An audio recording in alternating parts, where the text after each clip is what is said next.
tu m'as proposé de parler de la loi 70 en premier et sur la réglementation de la profession.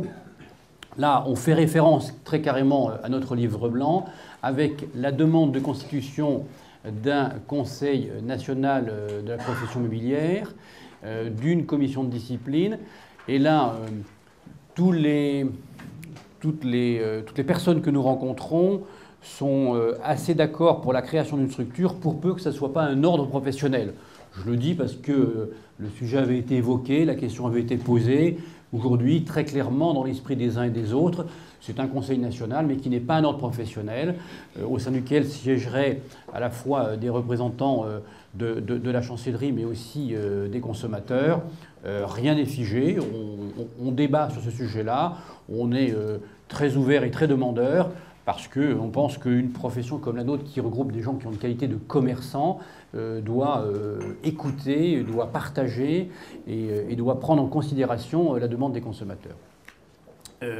On souhaite également, donc, comme Étienne l'a dit, la mise en place d'une carte S. On pourrait y revenir dans la loi de 65, mais ça relève quand même de la réglementation de la loi Hoguet.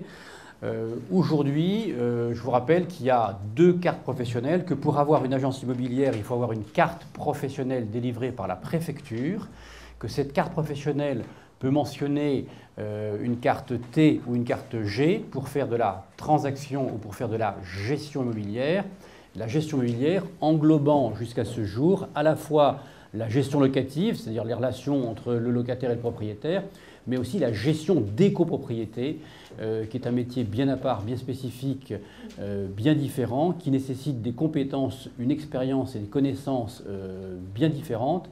Et c'est pour cette raison que, à la fois pour clarifier les choses, mais aussi pour rassurer le consommateur et pour avoir des professionnels plus aguerris, nous souhaitons la mise en place d'une carte S syndic qui serait délivrée, bien entendu, avec des diplômes, une formation initiale, plus une formation continue spécifique, à l'instar d'ailleurs des 3 cartes, puisque nous réclamons là aussi, et je crois que nous avons été entendus, je crois que la ministre s'est déjà exprimée là-dessus, et elle nous l'a confirmé jeudi après-midi, elle est tout à fait favorable à un renforcement de la formation initiale sur les cartes T, G et éventuellement S, mais aussi une formation continue, bien entendu pour le titulaire de la carte qui est le patron de l'agence, qu'on appelle l'agent immobilier.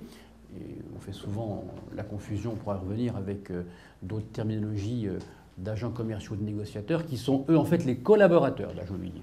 Mais ces collaborateurs étant en relation avec le consommateur, nous souhaitons que eux aussi, et la ministre en tout cas le souhaite, donc on peut espérer aboutir sur quelque chose qui nous regroupe, souhaite également une formation continue des personnes qui sont en relation avec la clientèle, c'est-à-dire les commerciaux, qu'ils soient d'ailleurs salariés ou pas salariés. J'évoque tout de suite comme ça le problème des agents commerciaux indépendants, qu'ils soient dans une agence traditionnelle ou qu'ils travaillent de chez eux. Madame Duflot, comme son cabinet, a bien reconnu qu'il y avait un problème entre le fait d'avoir une activité et un métier, et que le consommateur devait être protégé sur ce sujet. L'amalgame est fait, comme vous le savez.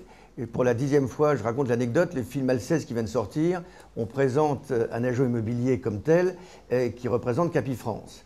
Et il y a un grand panneau de publicité dans une ruelle de l'île de Ré, c'est le cas du film, où on présente dans l'amalgame complet agent immobilier par rapport à l'agent commercial.